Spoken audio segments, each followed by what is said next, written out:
Nós vamos meditar um pouquinho na palavra de Deus. Eu quero a sua atenção, tá bom?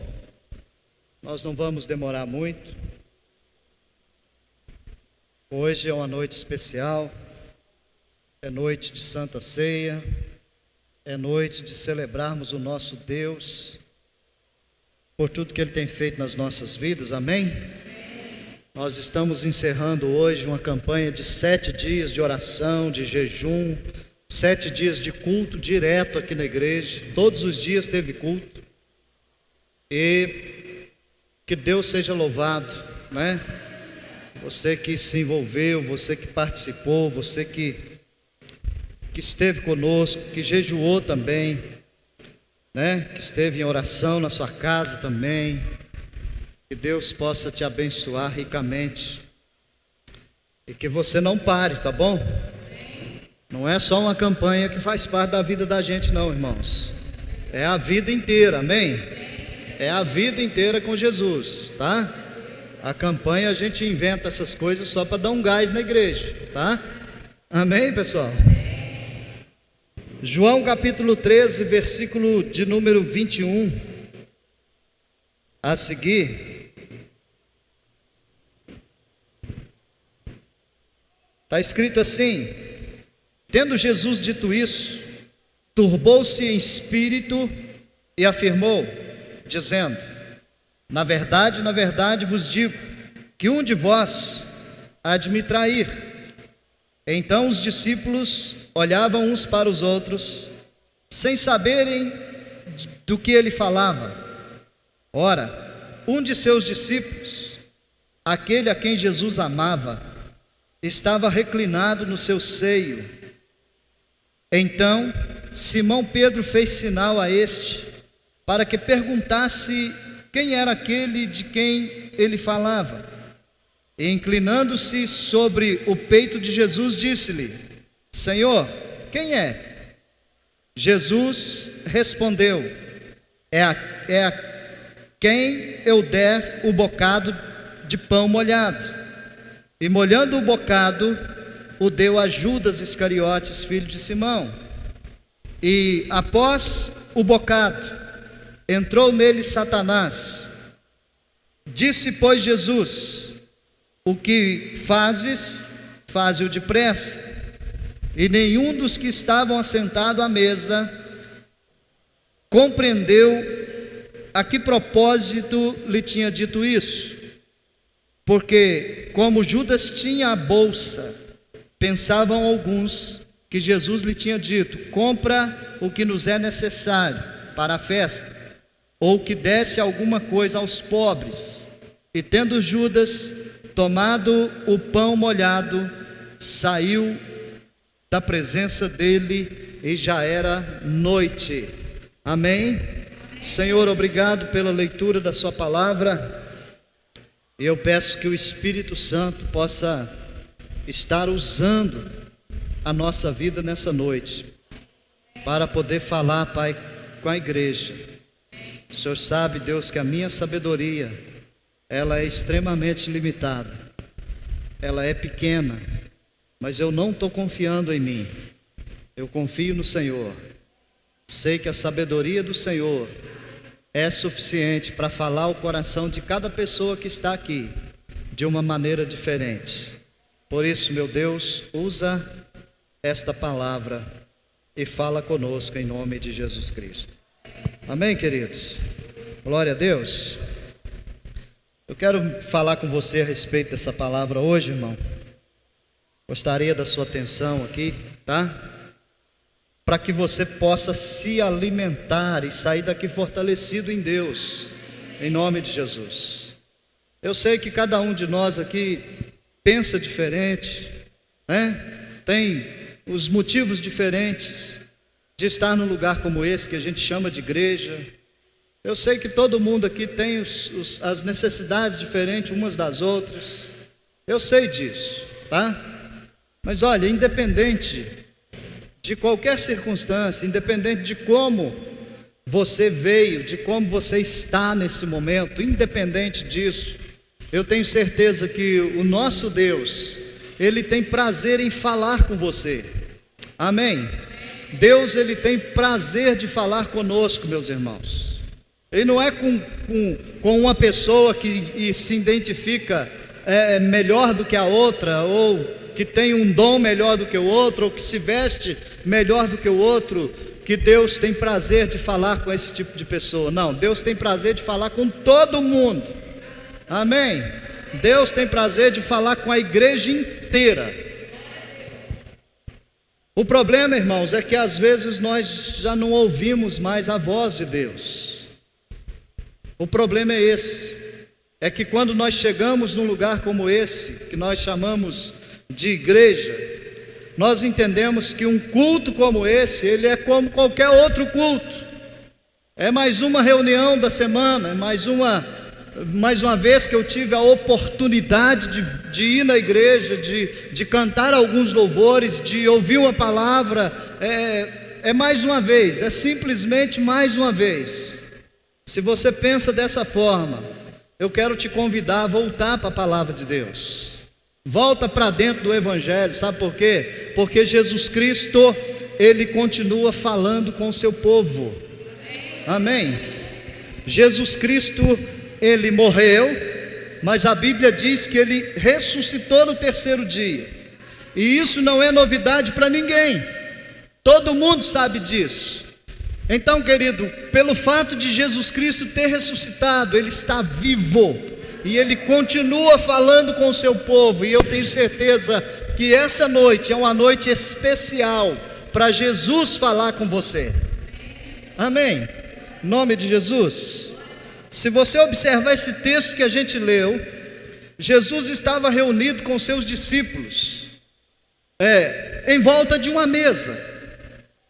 Esse era o lugar que Jesus estava, em volta de uma mesa. E a intenção de Jesus em volta daquela mesa era de servir os seus discípulos, de orientar os seus discípulos e depois servir os seus discípulos através da Santa Ceia. Essa era a intenção de Jesus naquele momento. E eles estavam ali reunidos naquela mesa. E hoje também nós podemos dizer que nós estamos reunidos em volta de uma grande mesa. Amém, irmãos? Nós estamos reunidos com Jesus, porque nós vamos tomar a nossa Santa Ceia junto com Jesus.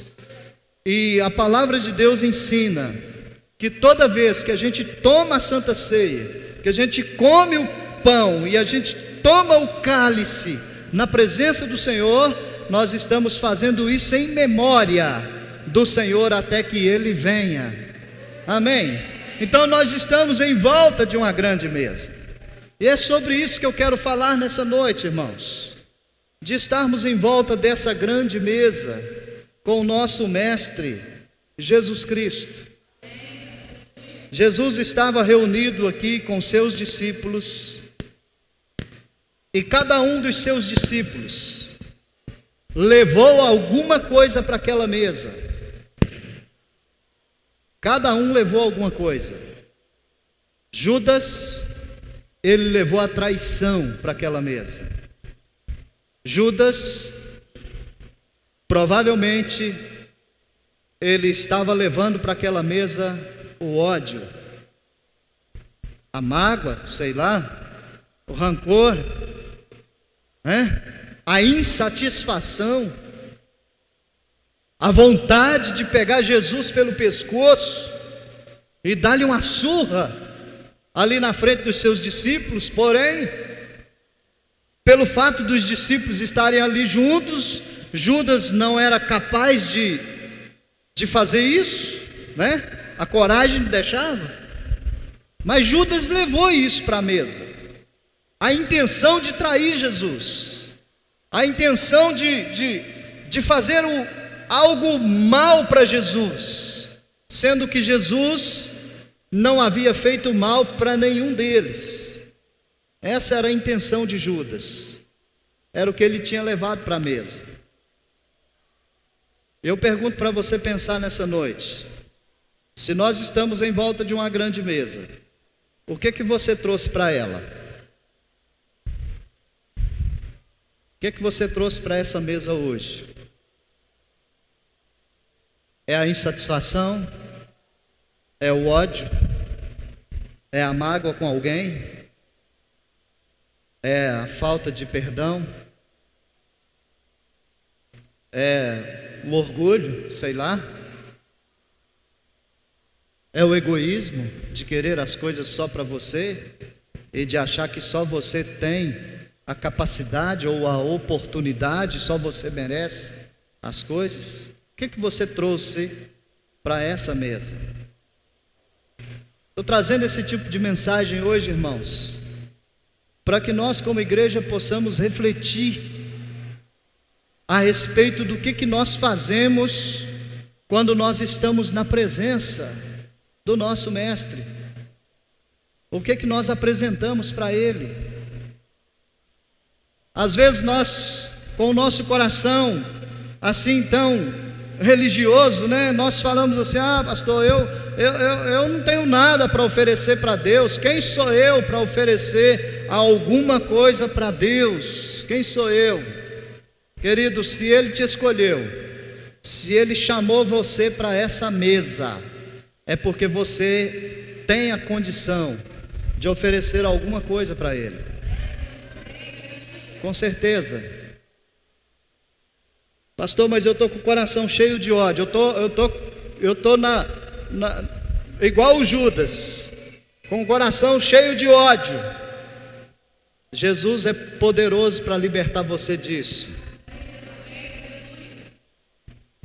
Pastor, antes de vir para cá, para a igreja, eu dei uns gritos em casa, quase bati na mulher. Por isso que eu vim para a igreja, para ver se eu refresco um pouquinho a cabeça. Jesus é capaz de libertar você disso.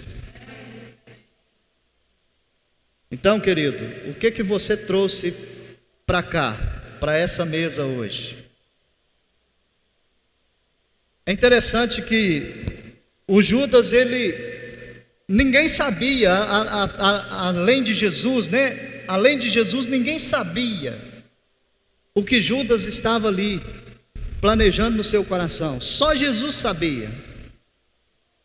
E Jesus, então, ele abre o leque ali em cima daquela mesa, né? Se é que eu posso falar isso. Ele abre o leque e fala assim: olha, um de vocês vai me trair. Mas como assim, poxa? Nós está tudo aqui reunido, está todo mundo numa boa, todo mundo esperando o Senhor consagrar a Santa Ceia, para a gente tomar a Santa Ceia, e o Senhor está dizendo que um de nós vai te trair. Um de vocês vai me trair. Jesus levou alguma coisa para a mesa também. E quando Jesus diz isso, irmão, sabe o que ele estava levando para a mesa? A verdade. Ele dizia: um de vocês vai me trair, ainda esta noite. E os outros discípulos, é interessante esse texto, porque os outros discípulos, né, dentro dessa mentalidade de levar alguma coisa para a mesa, os outros discípulos também, eles levaram alguma coisa para a mesa. E sabe o que eles levaram? Algo que nós não temos: a curiosidade. Ninguém aqui é curioso, né? Que é isso, pastor? Você está enganado. Nossa, nem ligo para nada. Engano do Senhor. Pode falar que tem R$1 milhão me esperando depois do culto, que eu nem fico curioso para saber quem que me deu isso. Pode ficar tranquilo. Não existe curioso no nosso meio. Amém, gente? Aleluia. E alguns ficaram curiosos ali naquela mesa. O João, o apóstolo João, diz a Bíblia aí que ele estava com a sua cabeça reclinada no peito de Jesus. E o Pedro fez lá um sinal para ele, eu não sei como, mas de repente ele fez assim, né? Como a gente faz, né? Pergunta para ele quem é. Curioso. Eles estavam curiosos para saber quem era o traidor.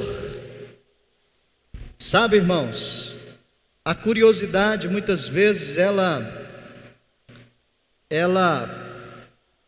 traz para nós o veneno da destruição.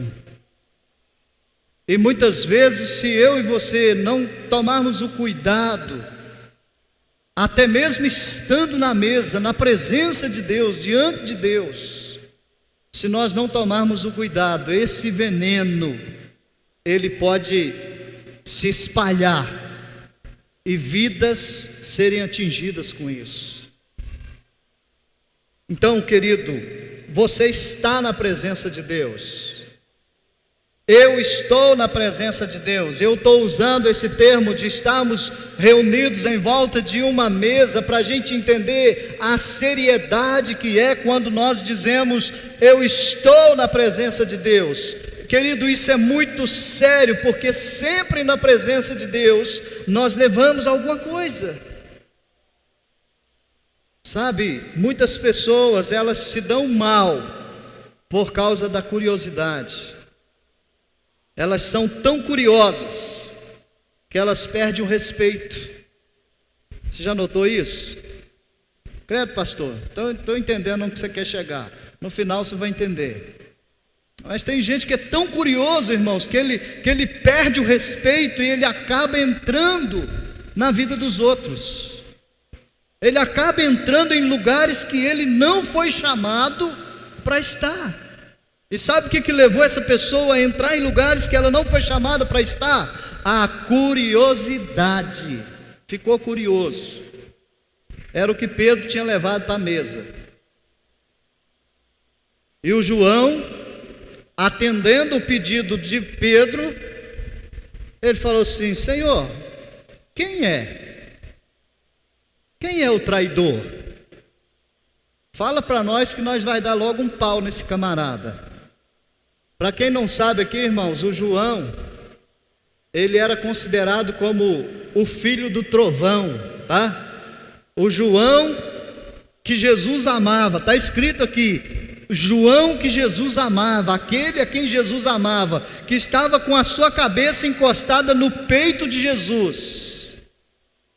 Ele carregava dentro dele a ira que fazia matar as pessoas. Por isso ele era considerado João, filho de trovão, porque desejo de matar estava enraizado no coração dele. Então podemos dizer assim: João levou para a mesa o desejo de matar. Que diferença João, que estava com a sua cabeça encostada no peito de Jesus, que diferença esse João tinha da pessoa de Judas, que traiu Jesus? Que diferença ele tinha? Se o desejo estava lá dentro, se ele era pau para toda a obra para fazer a maldade para as pessoas ou para matar as pessoas, que diferença ele tinha de João, de Judas? Qual era a diferença?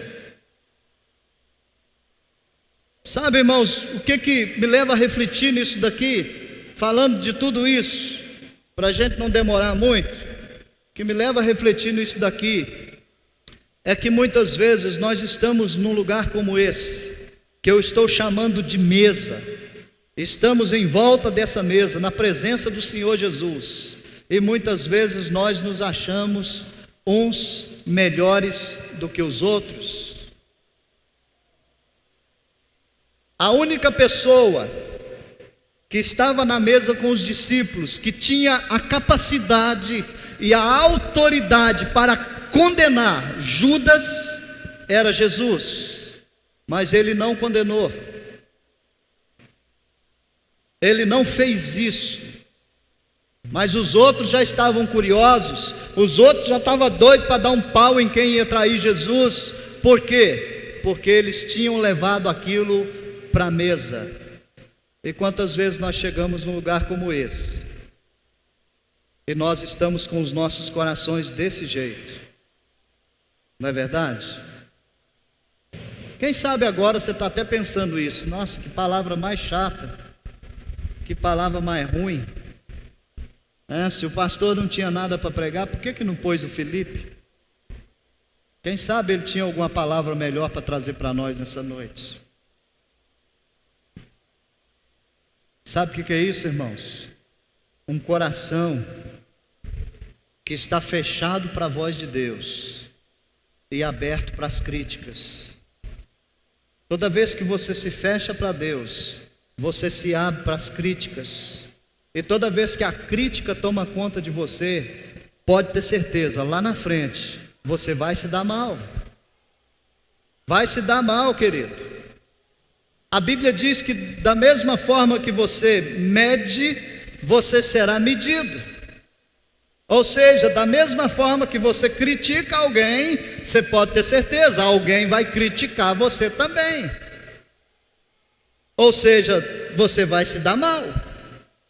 Então é necessário, irmãos, nós olharmos hoje, nesse momento, olharmos para dentro de nós mesmos, reconhecer quem nós somos e entender o que Jesus trouxe para essa mesa que nós estamos reunidos em volta dela. Sabe o que Jesus traz para nós hoje? Ele traz o amor, que é o dom perfeito de Deus. Você sabia disso? O amor é o dom perfeito de Deus. Então pronto, é o que Jesus traz para essa mesa.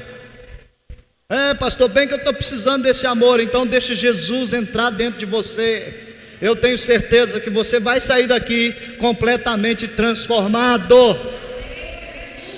Sabe o que mais Jesus trouxe para essa mesa de hoje? Ele trouxe o perdão. Aleluia. Às vezes você olha para você mesmo ou olha para o seu próprio irmão e você diz assim: eu não consigo perdoar. Jesus trouxe o perdão. Sabe o que mais que Jesus trouxe para essa mesa hoje? Ele trouxe a oportunidade. Oportunidade de quê, pastor? De você voltar para Ele, de você se entregar diante dEle. Aleluia. Jesus levou o pão para aquela mesa, irmãos. Jesus também trouxe o pão para essa mesa que nós estamos hoje. Mas para que esse tipo de pão, pastor? Para te fortalecer, para trazer vida para você, querido. Aleluia. Jesus levou o cálice para aquela mesa. Jesus trouxe o cálice para essa mesa. Sabe o que simboliza isso? O sangue de Cristo, que nos purifica de todo pecado. Você entendeu isso? É o que Jesus traz para a mesa, irmãos. Jesus traz também um alerta, como Ele está nos alertando nessa noite, de que nós precisamos firmar a nossa vida nele. Sabe, irmãos, é tempo de voltarmos para o Senhor. Sabe, nessa tarde eu estava pensando a respeito dessa palavra e anotando algumas coisas. Inclusive eu anotei aqui no meu celular. E sinceramente, irmãos, nós estamos vivendo uma das piores fases na vida da igreja. Uma das piores fases. Sabe qual é essa fase? É a fase da adaptação. Ué, pastor, não estou entendendo. Fase da adaptação? Sim, irmãos, a fase da adaptação. Sabe qual é a adaptação que nós estamos fazendo? A adaptação do Evangelho na nossa vida. E está errado. Sinto muito em dizer para vocês, mas está errado. Nós não temos que adaptar o Evangelho à nossa vida. A nossa vida é que tem que estar adaptada ao Evangelho. É assim ou não é?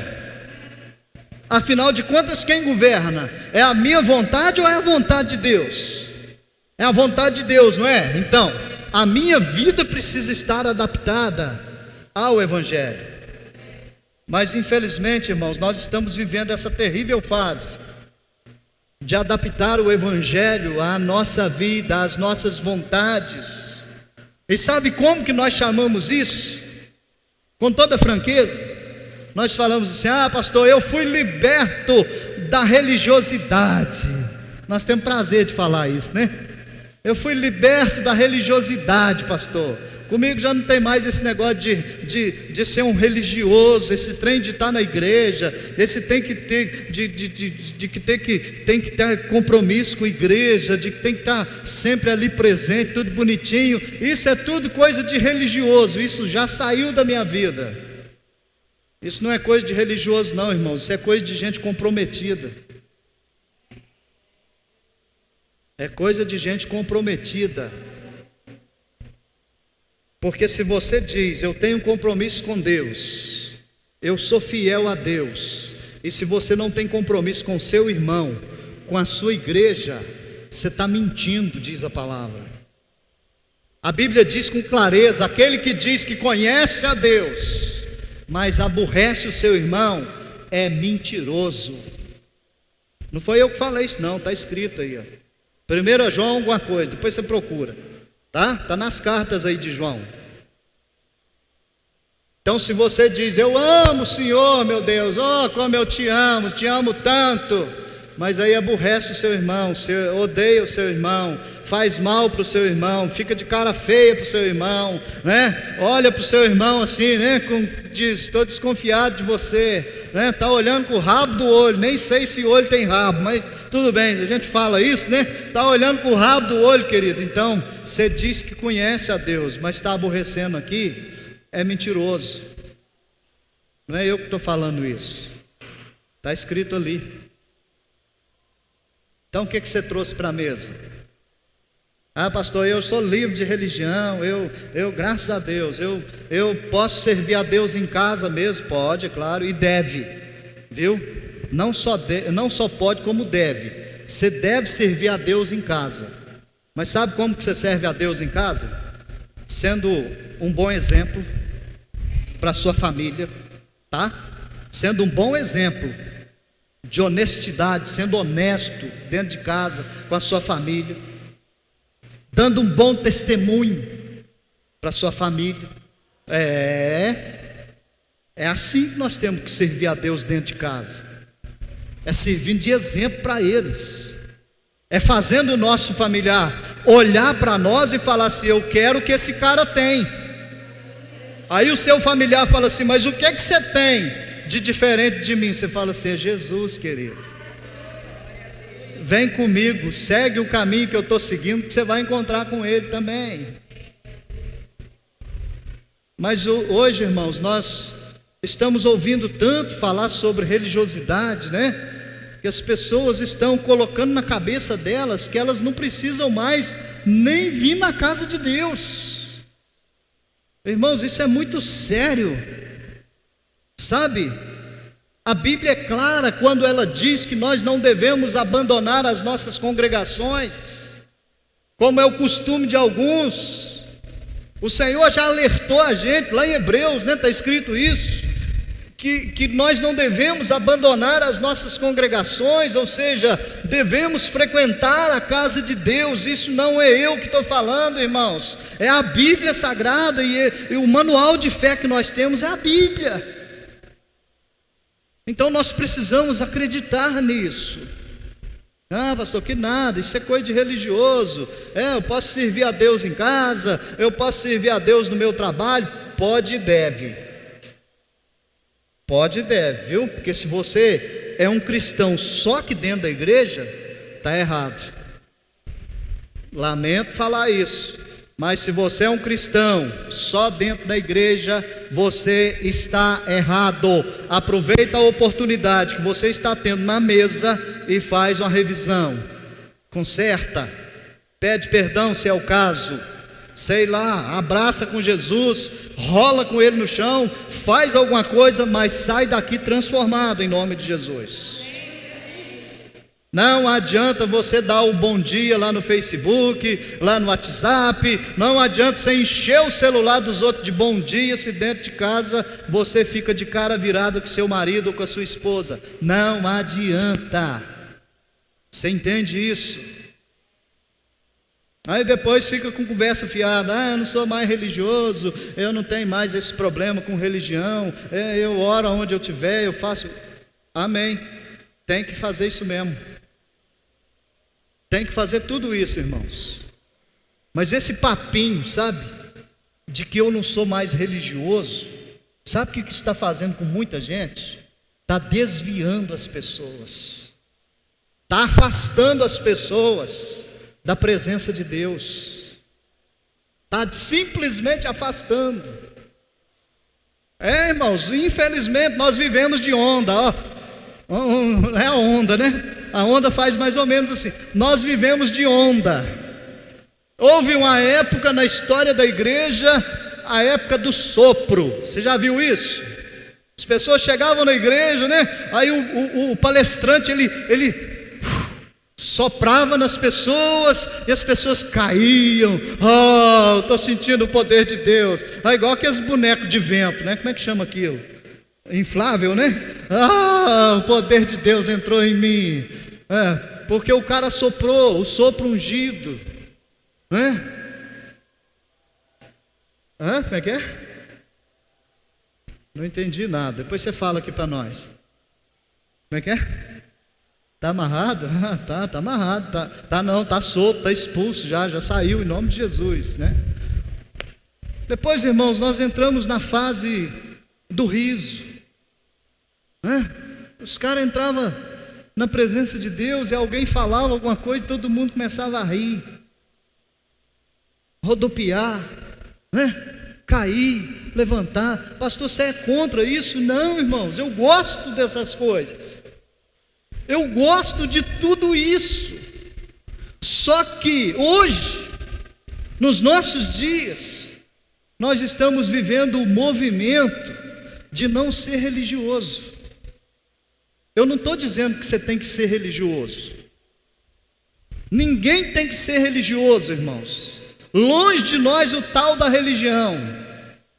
Mas que isso tem esfriado a fé de muitas pessoas, isso tem.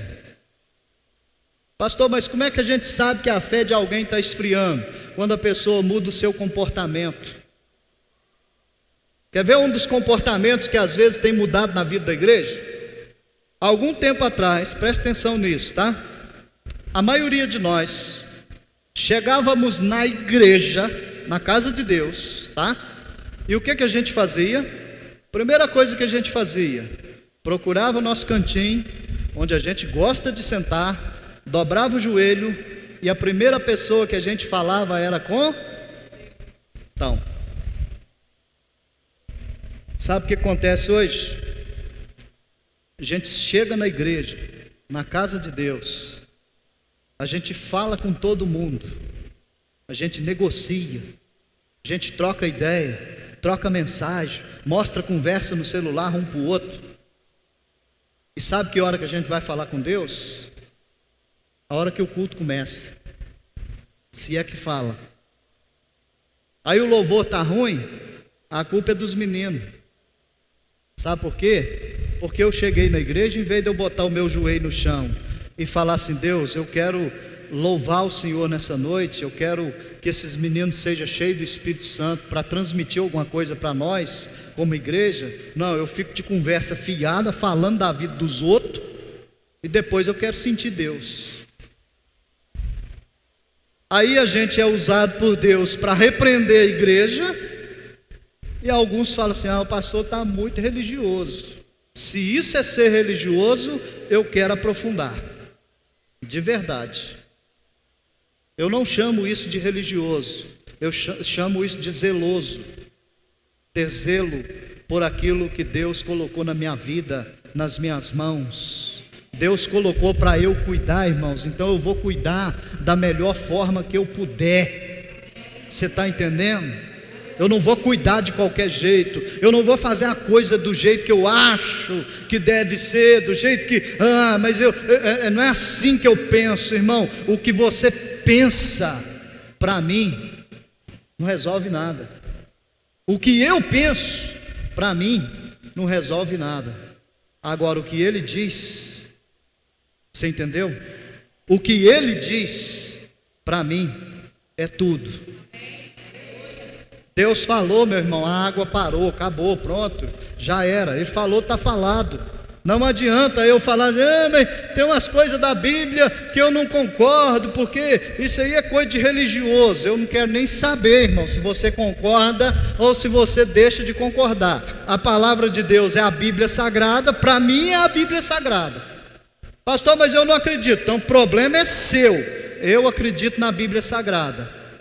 E não é um pedacinho só não, é tudo. É tudo. Então pronto. Não adianta, irmãos, esse papo de que a igreja se tornou uma igreja religiosa, a igreja se tornou isso, se tornou aquilo. Isso aí, irmãos, infelizmente tem sido coisas que as pessoas têm falado que está esfriando a fé das pessoas. Meu irmão, costume de orar jamais será considerado como um costume religioso. Costume de ler Bíblia jamais será considerado um costume religioso. Costume de adorar a Deus, irmãos, jamais será denominado como um costume de um religioso. Adorar a Deus, querido, Deus chamou a gente para isso. Na verdade, vou consertar essa fala. Deus não chamou a gente para isso, Deus procurou os adoradores. É isso que a Bíblia diz. Aí a gente chega, estranho, é coisa de religioso. Irmão, coisa de religioso é você ficar olhando para a vida dos outros, falando de todo mundo. Isso sim é coisa de religioso. Metendo pau em todo mundo, isso é coisa de religioso. Porque está na igreja, ou está na mesa, ou está na presença de Deus, só de aparência, né? Aparência de santo, roupa de santo, Bíblia de santo, mas a língua é do capeta. Perdão aí, viu, irmãos, pelas expressões, mas a gente tem que ser verdadeiro. Jesus estava na mesa e ele foi verdadeiro com seus discípulos. Então, se a sua língua está sendo usada pelo capeta, o que você trouxe para a mesa hoje foi o próprio capeta, o Satanás. Foi o que Judas tinha levado para a mesa. Judas levou o Satanás junto com ele lá para a mesa. Aí Jesus sabia da história. Jesus falou assim: você faz o que você tem que fazer, mas pode ir caçando seu rumo, Satanás. Aqui não tem espaço para você não. Então, irmãos, nós temos que tomar cuidado, principalmente nessa época que nós estamos vivendo, meus irmãos. Em nome do Senhor Jesus. Tomar Santa Ceia não é coisa de religioso. Tomar Santa Ceia é coisa de gente compromissada com a palavra de Deus. Você entendeu isso? Visitar as pessoas que estão enfermas, que tá precisando de um apoio espiritual. Pastor, isso é coisa de religioso. Não é não, irmão, isso é coisa da palavra de Deus. A Bíblia ordena a gente fazer isso.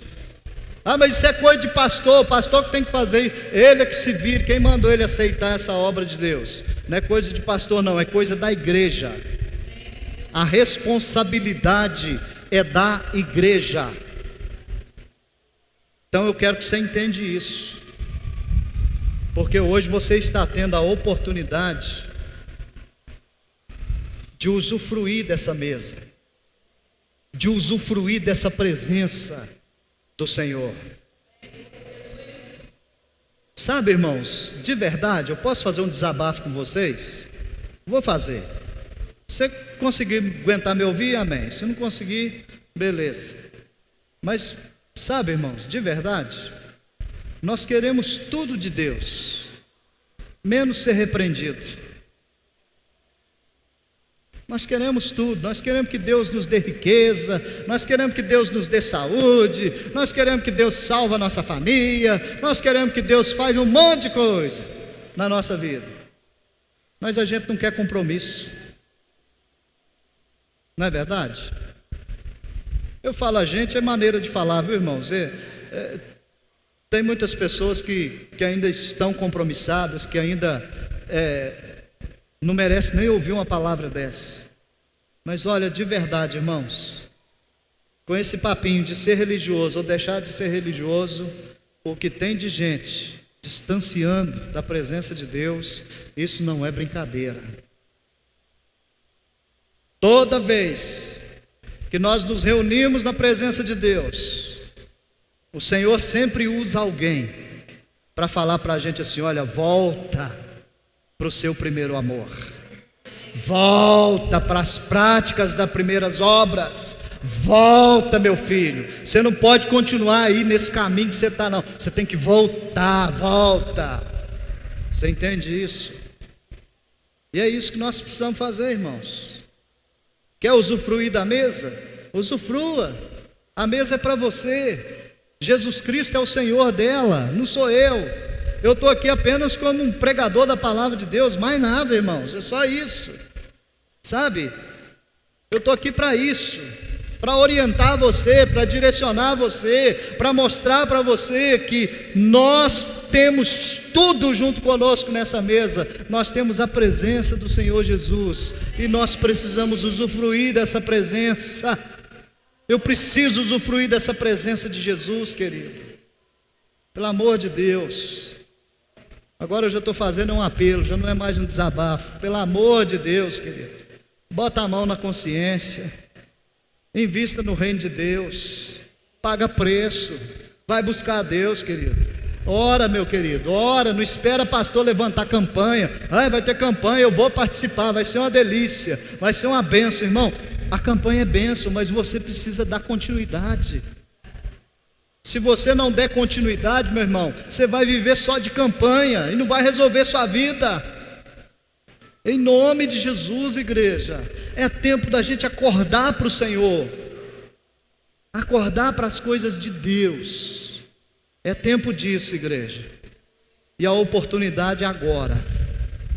Basta você querer. Em nome de Jesus. Às vezes você está pensando assim, pastor, eu não sinto mais prazer em orar, em ler uma Bíblia, sabe? Eu não tenho prazer mais nessas coisas. Até para vir na igreja eu estou com dificuldade, pastor. Vixe, eu venho na igreja, mas olha, é arrastado, viu? De verdade. Então, querido, Deus está te dando a oportunidade hoje, de você voltar para Ele, de você pegar fogo de novo. Você entende? De você sentir o Espírito Santo te envolvendo de novo.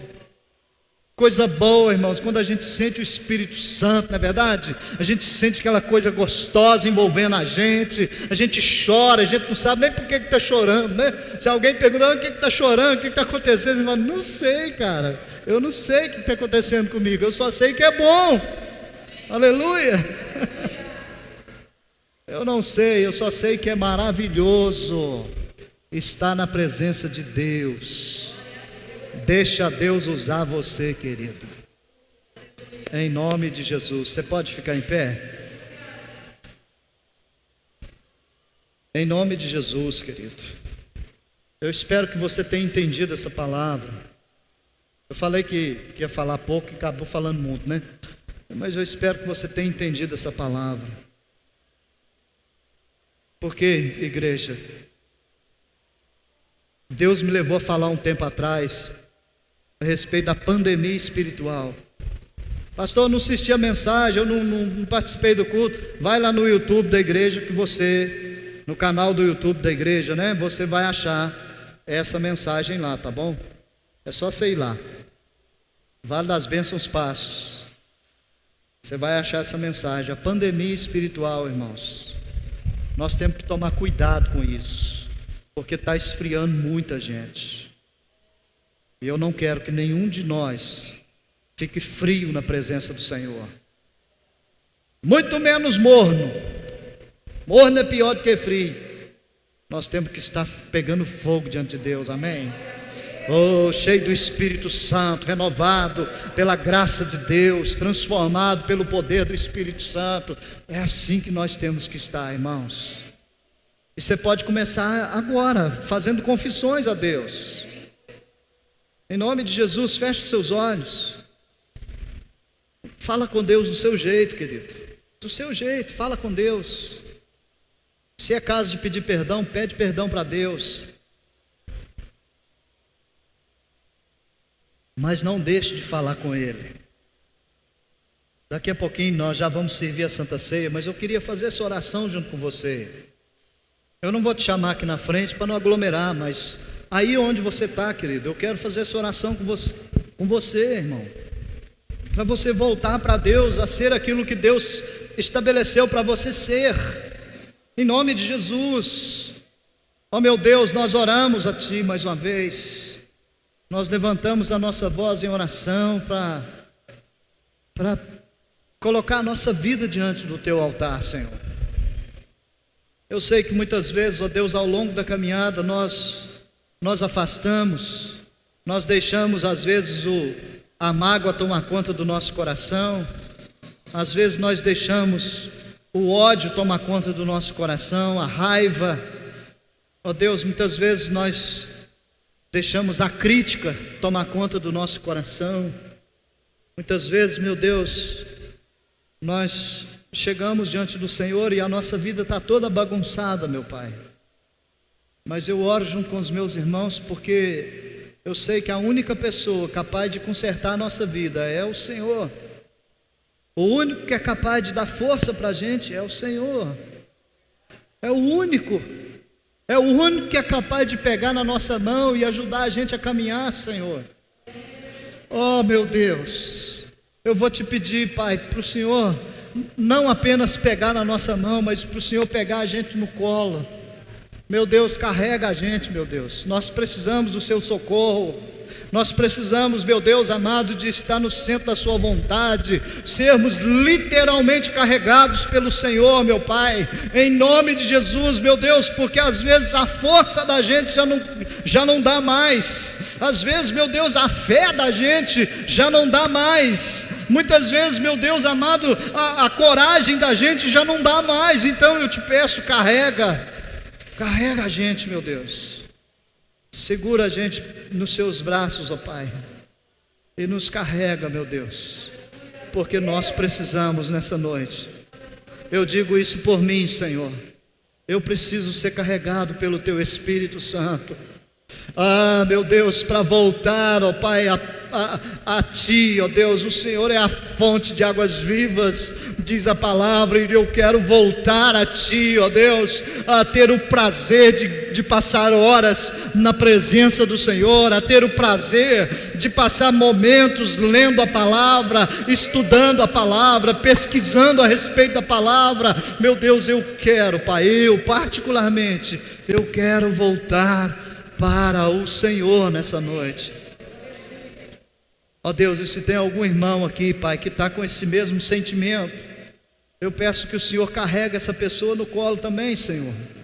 Pega a igreja nos Seus braços, ó Deus, e nos ajuda a vencer, meu Pai, essa pandemia espiritual, a vencer, meu Deus, esses momentos de tempestade, de adversidade, ó Deus, tamanha dificuldade que nós temos enfrentado, meu Deus, na vida física, na vida emocional. Ó Deus, nós precisamos que o Senhor nos carregue. Carrega a gente, meu Deus, em nome de Jesus, Senhor. Eu oro para que todos, Pai, sejam extremamente impactados pelo Teu Espírito, e nós não venhamos mais viver de ondas, Senhor. Eu não quero viver de ondas. Eu quero viver, meu Pai, a realidade da Tua palavra para a minha vida e para a vida dessa igreja, e que o Teu nome seja para sempre glorificado, em nome de Jesus Cristo. Amém, querido? Você recebe essa palavra para a tua vida? Amém? Você pode aplaudir Jesus? Glória a Deus.